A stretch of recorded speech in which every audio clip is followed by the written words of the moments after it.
Start investing in gold and silver at sdbullion.com today and join over 35,000 precious metals investors who have made the switch to the lowest gold and silver prices in the industry. SD Bullion recently claimed a spot on the prestigious Inc. 500, making them one of the fastest growing bullion companies in the United States. With low bullion prices and over-the-top customer service, SD Bullion is setting the standard for precious metals transactions. Visit www.sdbullion.com today. Start saving on every precious metals purchase you make.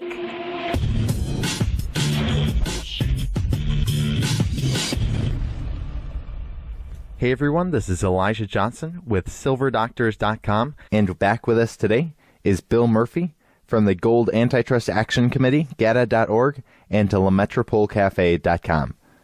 Bill, thank you so much for joining us today. Great to be back, EJ. Thanks for having me. All right. Well, on Wednesday, the Federal Reserve decided not to hike interest rates, so interest rates are just around 0.5 to 0.75%. What is your perspective, Bill, on the market action in the gold and silver markets right after the Fed's announcement? Well, a week earlier, they came back a bit and popped a little bit. They didn't do anything spectacular, but I think they were relieved that there was no hint of any imminent rate hike, and I think that took the pressure off the markets, and they've been able to drift higher. And they've already been beaten down, and hopefully it's going to be the beginning of something spectacular. But I guess I always hope that. Now, the last time I interviewed you, you said that the price target for silver, the short-term price target until it could move higher, was $17.20. Now, we've seen silver break through that. Where do you see silver going from here now? Well, good point. The JPMORGAN and the bad guys, as I call them, stopped silver something like 10 times at $17.20 within a few-day period, and also prior to that. So it is important that it's cleared this area. Short-term 19 is the next shot, but the real biggie is, we've talked in the past, is 21, and I think if that level is broken, the JPMORGAN crowd will either lose control of this price or have to be forced to cover in the paper market. So what is JPMorgan's position in the silver market right now? You think they're going to be overpowered?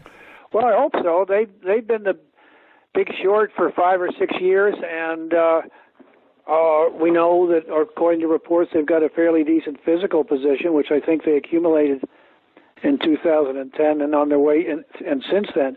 But the silver open interest came down from 225,000 on the COMEX to about 158,000. The specs got liquidated. The price went back below 16 in silver from 21, where it couldn't get through the first time.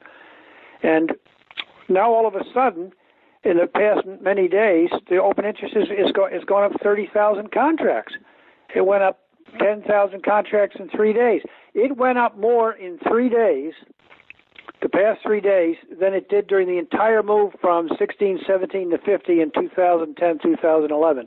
And that's because J.P. Morgan backed away from the market, and the price of silver went bonkers. And then when they came back in, it's collapsed again. So they're going to have to get overpowered, or something has to change, because they're right at it again, doing what they've been doing for 6 years. Now, moving to the gold market, what are some price targets that you're looking at? Like, if gold breaks through this price, then we could see a large jump higher. Well, 1,200 was an obvious one early, and it finally got through that. The next key level is 1,250, and then I think it could set up to much higher ground. Technically, silver's already turned. The chart's a beautiful reverse head and shoulders bottom. As you mentioned, 720 was taken out, and the buyers are coming in again. And the setup here is for something that a lot of us have been waiting for a long time, but we just want to see it happen instead of just talking about it. Now, moving to the stock market, the Dow recently broke through 20,000. Now it is slightly below 20,000 again. What is your perspective on this, and what is your outlook for the stock market going forward? Well, there's some colleagues of mine who are much better at this than I am, because look what it's done since the Trump win, contrary to what everyone said, which we've covered, I think, in the past. And it's very hard to say if they're going to inflate the system to save the system, as I believe that what's in play here, in a big picture sense. I know a lot of colleagues looking for this thing to really tank, and it's way overdone and all this stuff, but it just keeps belying what a lot of people on our side think, and I'll leave it up to them. I rather stick with what I'm pretty sure of, and that's that gold and silver are really going to take off and sometime this year in spectacular fashion, and I think gold could go back up to its old high, and silver will take out 50. I know in our last interview, we talked about just this, that you think the powers that be will inflate the system in order to save the system. Now, recently, Trump was being interviewed, and he was saying that the dollar is too strong, and he was talking about how the Chinese manipulate their currency. And also, just recently, Chris Powell recently reported on this, that one of Donald Trump's top trade advisors, they were saying that the euro was, quote-unquote, grossly undervalued. So what is your perspective on how a Trump administration could really bring forward a lot of inflation and make the dollar weaker? Well, it's so interesting because of, Trump has gold around him in all his buildings, and he's got gold curtains. And if he wanted to really accomplish something big and drain the swamp, as he was talking about, he would go in and just get an audit of U.S. gold reserves, fast and to the point. And if the gold is not there, as God doesn't think it is, I mean, at least a good portion of it, or a reasonable amount, it would be a scandal, which is going to happen anyway at some point. He'd get a scandal behind him. He'd take on the bankers and show his bravado there, and the dollar would get killed. It would then help spur all the jobs that he's, so famous for right now, talking about creating in America. Get the dollar down, which is what you're talking about. And that would be one way to do it, and it wouldn't have to show anything about his policies or what it really means. It would just say, it's a fraud. This was done, and we can blame it on other people. And so I don't know if that'll ever happen, but that would be ideal, and I think this is what he's going to need to do to get things really going, according to his own dictates. Now, coming full circle here back to the Fed's non-rate hike just on Wednesday, the Federal Reserve was saying that the inflation rate is still below their 2% target.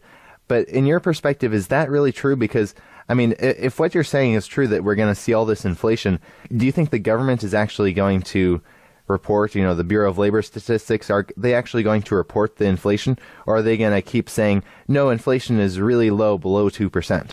Well, it's a good point. I'll tell you. I look around me when I go and paying for things, and the things are going up everywhere. Try going out for dinner these days, and as I mentioned before, I mean, for Apple's 69 cents. I mean, things are taking off. I know rents around here in Dallas are moving way up, and I think the inflation is much greater than being reported. But I just think that they're going to have to create activity, that things are not as good as portrayed in the mainstream pundit world about our economy, and that they're really going to have to take aggressive action to prevent things from falling apart. All right, and before we let you go, just one last thing is, how do people prepare for what's coming? I mean, if you're saying that, the mainstream is going to be saying things are fine, but really things are falling apart, how do people prepare for that? Well, so they're going to try to prevent that, and that's just my opinion. But, I'm prejudiced, of course, but, one of the best things about being involved with God is that gold and silver are incredibly undervalued. Forget about everything else. Gold should be almost 3 times what it is now if it kept up with inflation. So the thing to do is just to buy gold and silver now when the sentiment's lousy because of what the Dow has done, and it's just a tremendous opportunity. And when gold and silver go this time, I think it's going to, as I mentioned, it's going to be very volatile and happen quickly. And people that are not on board are going to have a tough time paying up. So now's the time to be paying attention. Before we let you go, did you want to share with the viewers any last thoughts you had? Oh, that's pretty much it. I mean, I think that was my main one, and the last one we got into, EJ, and I can't stress it enough. And, a lot of us have been so disappointed at what this gold cartel, as we call, has been able to get away with. But they're going to reach that tipping point when it all changes. And it just be that with President Trump in there, it's time for things to change. And he certainly isn't afraid to do things differently, as the whole world knows. So I think it's going to be a big deal, and I'm looking forward to this year playing out as in that manner. Do you want to share with the viewers where they can find you? Yeah, my colleague Chris Powell at Gotta.org puts out a great array of things, and they can get on that for free. And the Metropole Cafe, I've been at since 1998, and people can sign up for a 2-week free trial and see if it's of value. All right. Once again, Bill Murphy, thank you so much for your time. Thank you, EJ.